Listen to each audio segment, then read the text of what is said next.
Well, today we are going to be making whoopie pies. So this recipe is super easy, and you just throw everything into the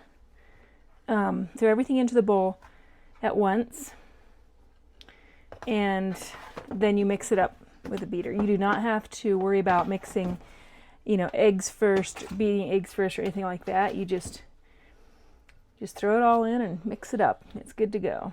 Put some cocoa powder in here, baking soda, and baking powder.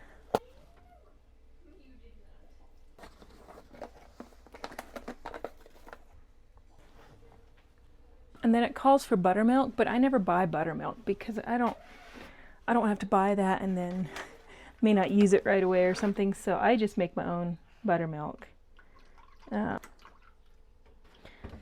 So I pour milk in a measuring cup, and then I add a little bit of vinegar.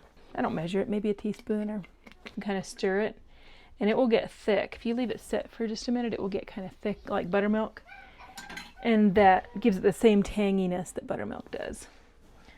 I'll pour that in there.